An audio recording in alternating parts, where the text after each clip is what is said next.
तुम्हें चाहिए। तो सबसे पहले लिख लो rate of formation of Y. देखो इतना हम स्लो स्लो इसलिए बना रहे हैं कि तुम सीख पाओ, एनालाइज करके हम बना रहे हैं वाई। तो वाई का कैसे निकालोगे फॉर्मेशन, यहाँ पर देख लो प्लस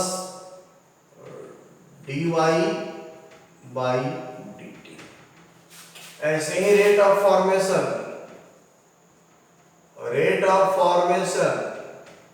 ऑफ जेड, तो क्या लिखोगे, रेट ऑफ फॉर्मेशन है ये, रेट ऑफ रिएक्शन नहीं, रेट ऑफ फॉर्मेशन, तो क्या लिखना है प्लस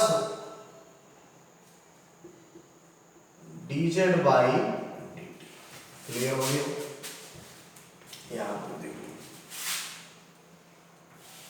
y और z के बारे में जरा देखो क्वेश्चन में अगर आप देखोगे तो y और z के बारे में कुछ नहीं दिया हुआ है। क्वेश्चन में देखो तो y और z के बारे में कुछ नहीं दिया हुआ है, ठीक है। Rate of formation of y हो जाएगा dy by dt, rate of formation of z हो जाएगा dz बाई dt। लेकिन क्वेश्चन में तुम देखो तो y और z के बारे में तुम्हारे पास कोई इंफॉर्मेशन दिया हुआ नहीं है कि इसका कंसंट्रेशन कितना डिक्रीज हो रहा है, ठीक है। सिर्फ कह रहा है निकालो, ठीक है, सॉरी इंक्रीज हो रहा है। y और z का कंसंट्रेशन अपीयरेंस है तो डिक्रीज नहीं इंक्रीज हो रहा है, ठीक है। बोल रहा है y और z का कैलकुलेशन करो निकालो। तो देखो ऐसे क्वेश्चन कैसे बनते हैं। और फिर तुमको ऐसे क्वेश्चन बनाने के लिए रेट ऑफ रिएक्शन टर्म की ओर देखना पड़ेगा, रेट ऑफ रिएक्शन टर्म की ओर देखना पड़ेगा। अब देखो कि रेट ऑफ रिएक्शन टर्म में क्वेश्चन में दिया है dx बाई dt, तो रेट ऑफ रिएक्शन टर्म में अब जाकर देखो x यहाँ है और y कहाँ है, यहाँ है। अब इसको तुम लिखो। अब यहाँ हम लिखेंगे from rate of reaction, rate of reaction से यहाँ पर देखो dy by dt equal to minus half dx by dt। देख लो ऐसा लिख सकते हैं कि नहीं लिख सकते हैं, देखो तो जरा लिख सकते हैं, क्लियर। अब देखो यार ये थोड़ा मिटा रहे हैं हम, लिख लिए हो ना, नहीं लिखे हो तो जल्दी से स्क्रीनशॉट ले लो, ले ली। अब देखो यार हमें निकालना है dy बाई dt, लेकिन dx बाई dt दिया हुआ है इसमें, तो dy by dt equal to minus half dx by dt का वैल्यू क्वेश्चन में दिया है, देख लो रेट टर्म से इसको उठा लिए, ठीक है। और dx बाई dt का वैल्यू दिया हुआ है क्वेश्चन में, कितना दिया हुआ है 0.066 मोल पर लीटर पर सेकेंड। तो यहां से 0.033 यानी 0.033 मोल पर लीटर पर second will be the rate of formation of Y. Clear हो गया। फिर से देखो अब dy बाई dt भी तुमको क्या हो गया, निकल गया। यानी dx बाई dt तुमको क्वेश्चन में दिया हुआ था, dy बाई dt आपने निकाल लिया। अब निकालना है dz बाई dt यानी rate of formation of z निकालना है, ठीक है। अब rate of formation of z के बारे में कुछ नहीं दिया हुआ है, कंसंट्रेशन ऑफ z दिया ही नहीं है। फिर अब रेट ऑफ रिएक्शन की ओर जाएंगे, हम रेट ऑफ रिएक्शन टर्म में जाएंगे। अब इस दोनों का वैल्यू आपको मालूम हो गया, dx by dt dy by dt, जिससे चाहे आप उससे निकाल सकते हैं, ठीक है। चलिए इसी से निकाल के देखते हैं, इसके और इसके बीच में रिलेशन है यहाँ। तो यहाँ पर देखो further rate of reaction term से हम जाएंगे, तो minus dx by dt minus half dx by dt equal to यहाँ 1/3 dz बाई dt। ध्यान दो एक बात, rate of formation of z क्या किसको कहते हो, dz बाई dt को। क्वेश्चन में निकालना वही है dz बाई dt, इसलिए हमने पहले अलग से लिख दिया। लेकिन रेट टर्म में जब कंपेयर करेंगे तो यहाँ माइनस हाफ लगा हुआ है और यहाँ 1/3 लगा हुआ है, प्लस 1/3।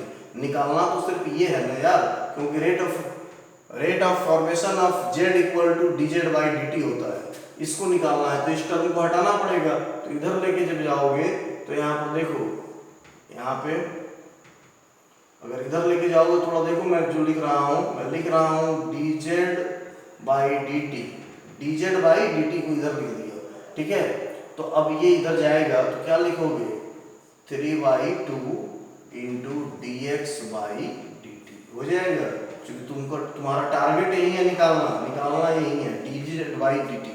क्या निकालना है, D Z by D T निकालना है। तो 3/2 into D x by D T, D x by D T तुम्हें मालूम है 0.066 होता है, तो यहाँ से ये करोगे 0.033 यानी 0.099 मोल पर लीटर पर सेकंड।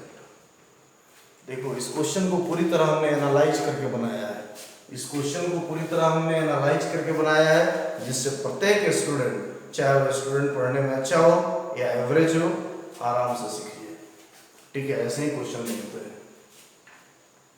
क्वेश्चन में चाहता तो मेरे लिए 1 मिनट बहुत था बनाने के लिए, टोटल मुझे इतना लिखने की भी जरूरत नहीं थी, लेकिन मैंने आपके लिए लिखा है, इसलिए आप ऐसे ही एक एक लाइन स्टेप लिख कर बनाएं, जिससे क्लियर हो कि निकालना क्या है, ठीक है। मुझे लिखना रहता मैं direct D Y by D T समझ जाता, आप भी एक्सपर्ट हो जाएंगे तो इसको लिखने की जरूरत नहीं थी। हमने पहले लिख दिया rate of formation of Y, rate of formation of Z, जिससे क्लियर हो जाए कि आपको निकालना क्या है।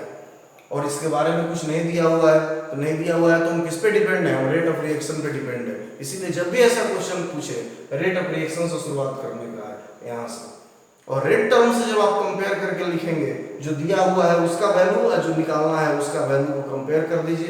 जब D x by D T दिया हुआ है, लेकिन रेट टर्म में क्या लिखना है, -1/2 D x by D T, ये पूरा लिखेंगे, ऐसे ही ये पूरा लिखेंगे, लेकिन निकालना सिर्फ यही है, ये निकालना है तो ये हो गया।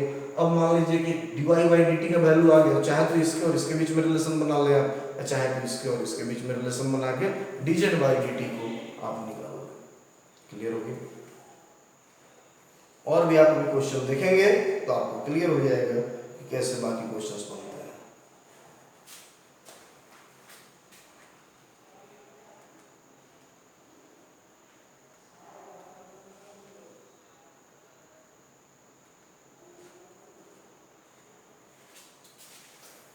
क्लियर हो गया।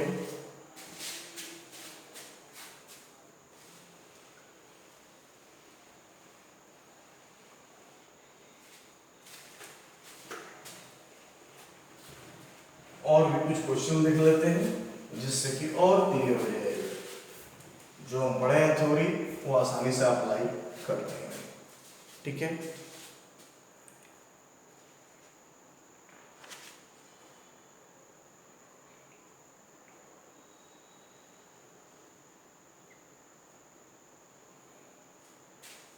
एक क्वेश्चन है 2a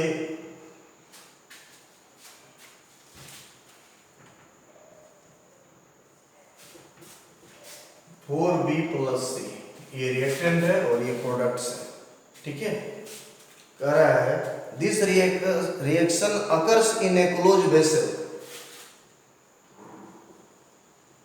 this reaction occurs in a closed vessel, this reaction occurs in a closed vessel if the concentration of B is increased by, if the concentration of B is increased by 5 into 10 to the power -3 mole per liter in 10 second, in 10 second, ठीक है। Then calculate the rate of appearance of B and rate of disappearance of A. Then calculate the rate of disappearance of B and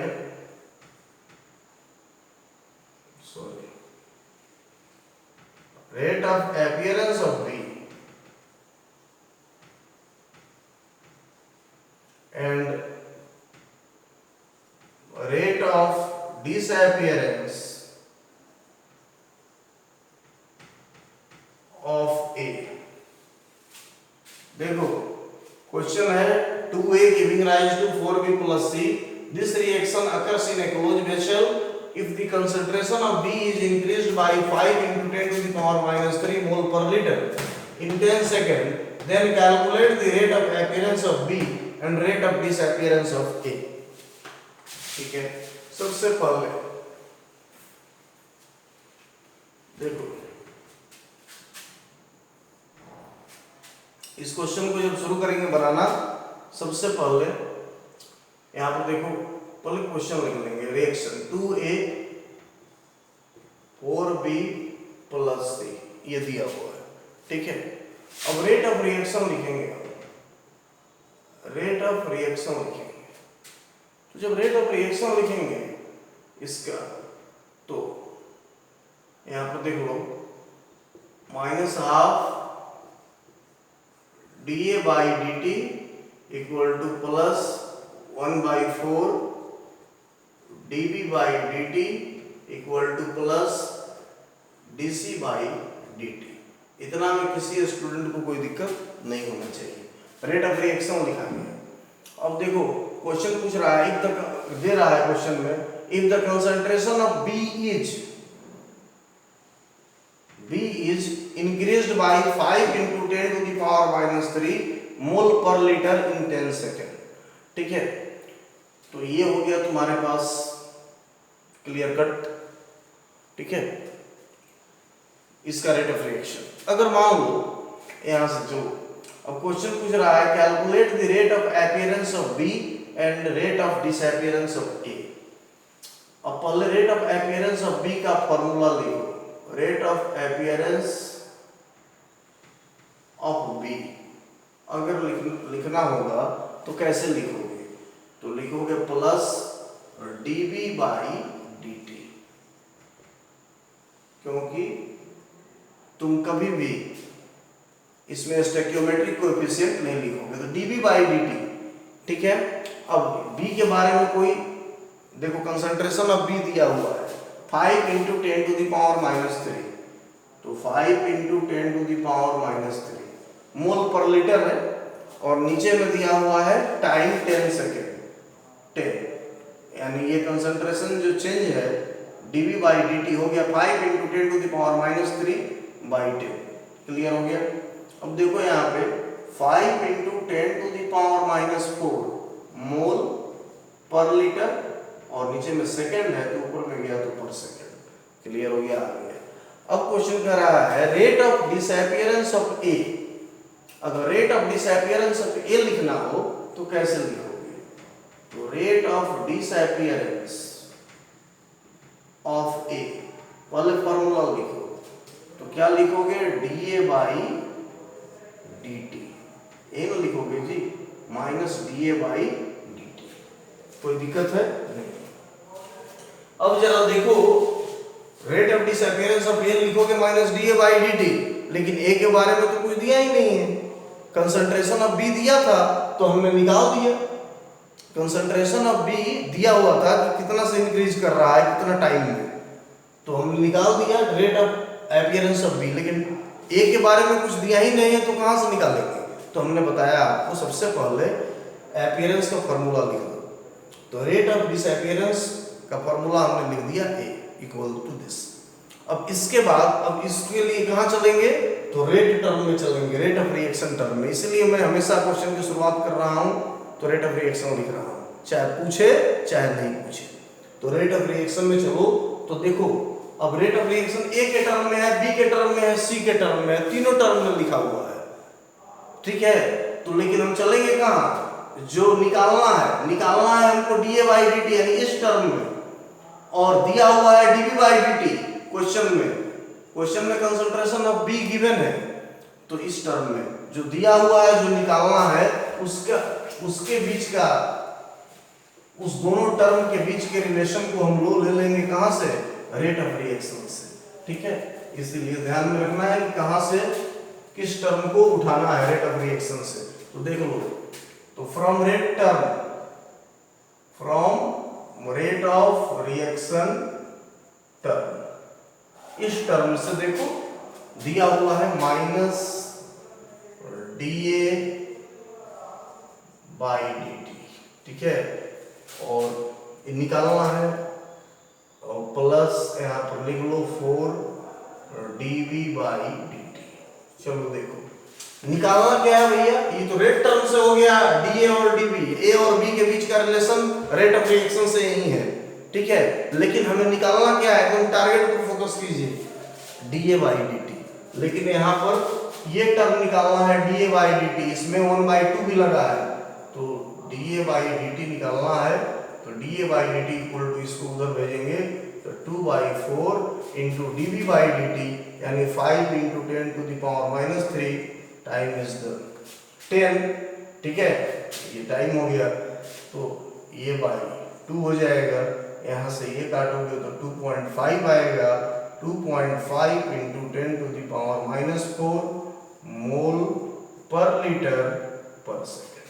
clear हो गया? Clear? देखो अगर इस question में rate of reaction पूछे, अगर पूछता आपको रेट ऑफ रिएक्शन निकालने का, कि रेट ऑफ रिएक्शन निकाल दें, तो रेट ऑफ रिएक्शन कैसे निकालते देख लीजिए।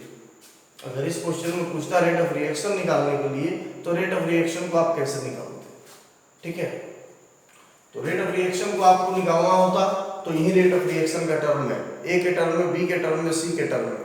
आपको जानकारी किसके बारे में है, ए और बी के बारे में जानकारी है। ए का टर्म, बी का कंसंट्रेशन दिया हुआ है क्वेश्चन में, और ए आपने निकाल लिया, dA बाई dt आपने निकाल लिया, तो सी के बारे में कोई जानकारी आपको है नहीं, इसलिए आप ए और बी दोनों में किसी एक से निकाल सकते हैं। अब कहिएगा ए से निकालें रेट ऑफ रिएक्शन की बी से निकालें, भैया किसी से निकालो, आंसर में से कोई डिफरेंस नहीं आएगा, जिससे मन करे उससे निकालो। चलो हम निकालते हैं तुम्हारा ए से, तो रेट ऑफ रिएक्शन ए के टर्म में कैसे होगा, -2 dA बाई dt। अगर क्वेश्चन में पूछता, तो पूछा नहीं है, हम आपको एक्स्ट्रा बता रहे हैं, तो क्या हो जाएगा 1/2 इंटू dA बाई dt का वैल्यू यहाँ आपने निकाल दिया, dA बाई dt यहाँ निकाला हुआ है, देख लो 2.5 इंटू 10 टू द पावर -4। अब ये कट करोगे तो 1.25 इंटू 10 टू द पावर -4 मोल पर लीटर पर सेकेंड। यूनिट जरूर लिखना, यूनिट कॉमन कर लो। क्लियर हो गया? अगर मान लो किसी को लगेगा कि नहीं हम तो बी के टर्म में निकालना चाहते हैं रेट ऑफ रिएक्शन, चलो देख लो, कोई स्टूडेंट चाहेगा रेट ऑफ रिएक्शन बी के टर्म में निकालना, तो 1/4 dV बाई dt ऐसे भी निकाल के देख लो, तो 1/4, चलो तो 1/4 dV बाई dt का वैल्यू आया हुआ था, देखो पीछे कैलकुलेट किए हैं, चलो अगर कैलकुलेट जो किए हो उसको मत रखो, क्वेश्चन सही रखो, जैसे मन करे वैसे रख सकते हो।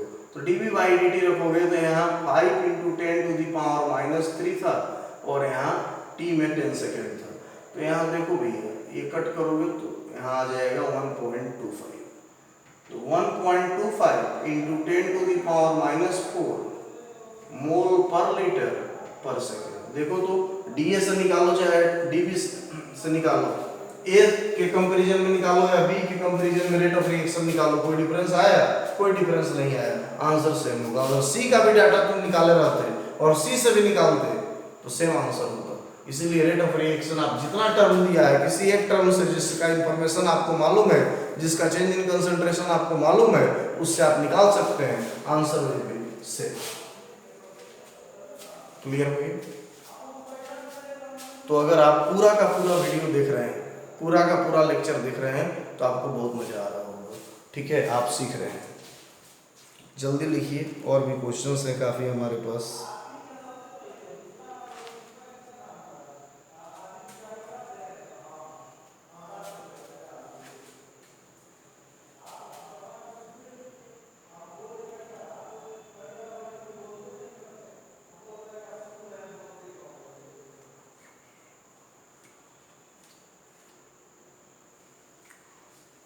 जल्दी लिखिए।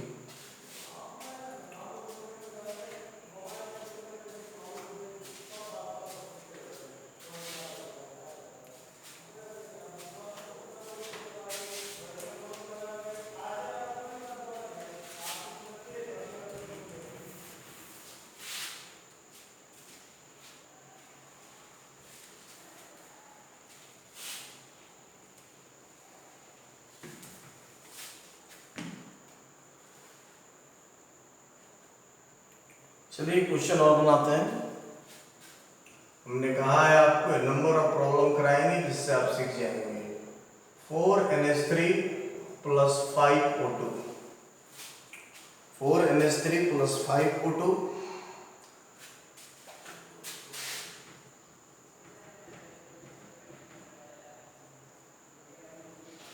4NO plus 6H2। क्लियर हो गया?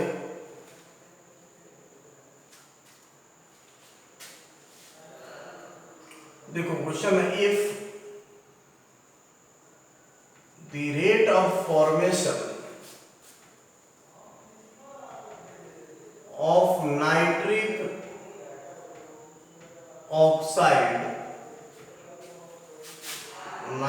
Oxide is 3.6 into 10 to the power minus 3 mole पर लीटर पर सेकेंड, ठीक है।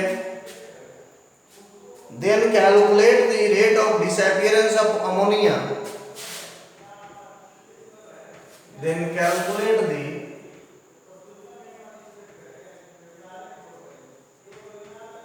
rate of disappearance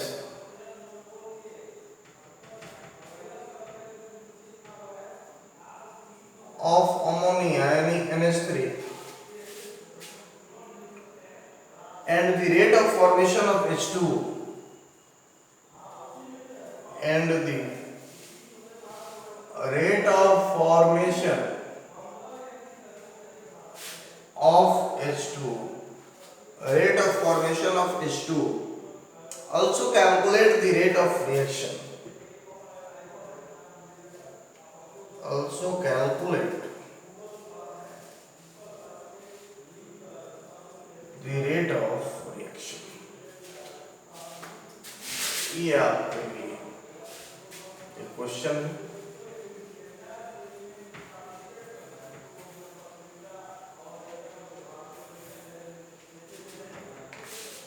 ये क्वेश्चन है आपके लिए, देख लीजिए।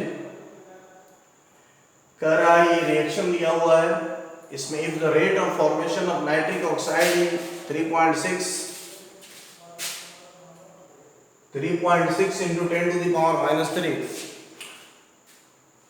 mole per liter per second, then calculate the rate of disappearance of ammonia and the rate of formation of H2, also calculate the rate of reaction। सबसे पहले फिर से हम शुरुआत करेंगे इसका, अगर सॉल्यूशन का तो कहां से करेंगे। 4NH3 प्लस लिखा हुआ है 5O2 giving rise to 4NO plus 6H2। हम देख लेंगे कि ये रिएक्शन बैलेंस है कि नहीं है। आप देखिए, आप देखेंगे कि ये रिएक्शन क्या है, बैलेंस केमिकल रिएक्शन है। क्लियर? ये जो रिएक्शन दिया हुआ है ये आपका बैलेंस केमिकल रिएक्शन लिखा हुआ है। अब इसमें सबसे पहले रेट लिखेंगे और रेट ऑफ रिएक्शन हम लिखेंगे, तो क्या लिखेंगे रेट ऑफ रिएक्शन में 1/4, यहाँ माइनस में 1/4 DNH3 by dt equal to -1/5 DO2 by dt equal to plus 1/4 DNO by dt equal to plus 1/6 DH2O by dt। Clear हो गया? यही हमारा रेट ऑफ रिएक्शन है। रेट ऑफ रिएक्शन यही है, ठीक है। कह रहा है the rate of formation of nitric oxide is 3.6 into 10 to the power minus 3 mole पर लीटर पर सेकेंड।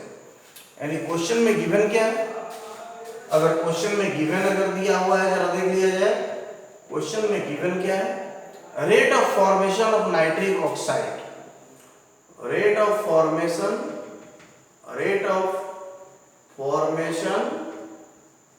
ऑफ नाइट्रिक ऑक्साइड यानी NO इज नाइट्रिक ऑक्साइड, ठीक है, ये दिया हुआ है। सबसे पहले इसका फार्मूला हम लिखेंगे, तो फार्मूला कैसे होगा इसका, DNO/dt, यानी without stoichiometric coefficient rate of formation हम लिखते हैं।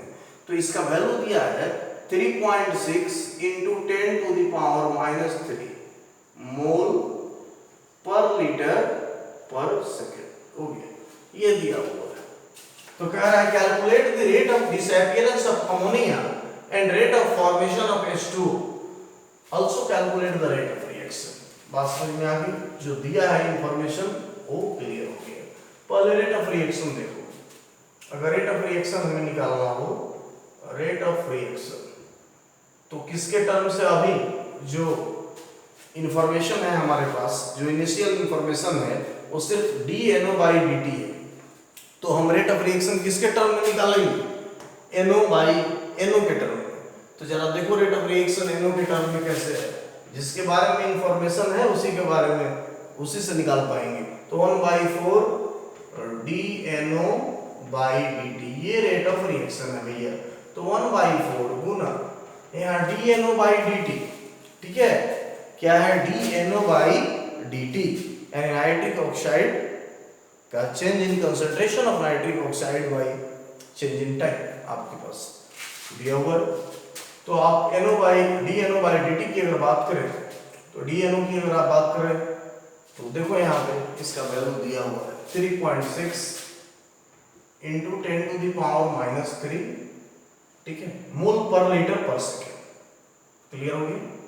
देखो अब इसको आप अगर कट करोगे तो यहाँ 0.9 आता है, देखो तो 0.9 into 10 to the power minus 3 mole पर लीटर पर second will be the rate of reaction। देखो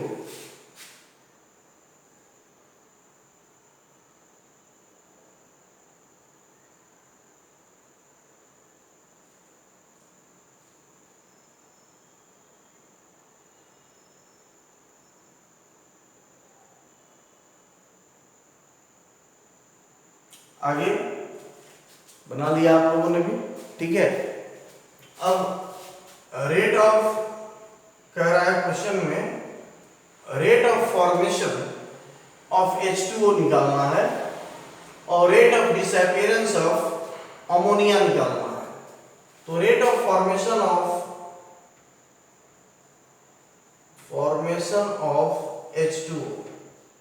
H2O का रेट ऑफ फॉर्मेशन अगर लिखना हो तो क्या लिखेंगे आप, जरा देखें, DH2O/dt यही लिखेंगे। H2O के बारे में कुछ दिया है क्या क्वेश्चन में, जरा देखिए तो कुछ नहीं दिया है, कुछ भी नहीं दिया है H2O के बारे में, कोई कंसंट्रेशन का मेंशन नहीं है। तो अब कहां से उठाएंगे इस टर्म को, कहां से लेंगे, निकालना हो तो इस टर्म को आपको लेना पड़ेगा रेट ऑफ रिएक्शन से। तो जो गिवन है और जो निकालना है, तो निकालना है H2O, DH2O/dt, और गिवन है DNO/dt, इस दोनों टर्म को यहां से लेंगे। तो अब यहां हमको लिखना पड़ेगा फ्रॉम रेट टर्म या रेट ऑफ रिएक्शन, जो लिखना वो लिख सकते हैं आप। रेट टर्म क्या लिखेंगे, रेट टर्म से जरा देखिए, 1/6 DH2O/dt equal to plus 1/4 DNO/dt, ये है आपके पास। क्लियर? निकालना क्या है, H2O/dt, DH2O/dt 1/6, लेकिन यहाँ लगा हुआ है क्योंकि इसको ले कहां से रहे हैं, रेट ऑफ रिएक्शन से, लेकिन निकालना इतना ही है, ये निकालना है। तो ये निकालना है तो ये 1/6 है, ये एक्स्ट्रा टर्म है, इसको इधर भेजेंगे तो ये हो जाएगा, इधर देखेंगे आप, DH2 by D T equal to, यहाँ पर देखो 6/4 होगा, 6/4 और D N O by D T का वैल्यू दिया हुआ है, कितना दिया हुआ है D N O by D T भाई 3.6 इंटू 10⁻⁻3, ये पहले से दिया हुआ है, देख लो आप क्लियर। तो ये जब कट करेंगे आप 0.9 आएगा, तो और 0.9 और 6 से मल्टीप्लाई करेंगे तो आ जाएगा 5.4, क्लियर, इंटू 10⁻⁻3 मोल पर लीटर पर सेकेंड, क्लियर हो गया, ये क्वेश्चन बन गया, यानी dH2/dt जो क्वेश्चन था आपका ये सॉल्व हो गया, क्लियर हो गया, देख लीजिए। अब इस जल्दी से अगर आप लिखे हैं तो ठीक है, अदरवाइज एक स्क्रीनशॉट ले लीजिए, जल्दी कीजिए, ले लिया आपने। अब देखिए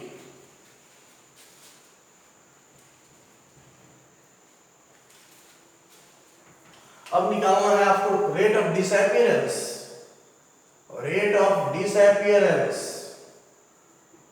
ऑफ अमोनिया, कैसे लिखेंगे आप इसको, -DNH3 by dt, NH3/dt, clear हो गया, -DNH3/dt।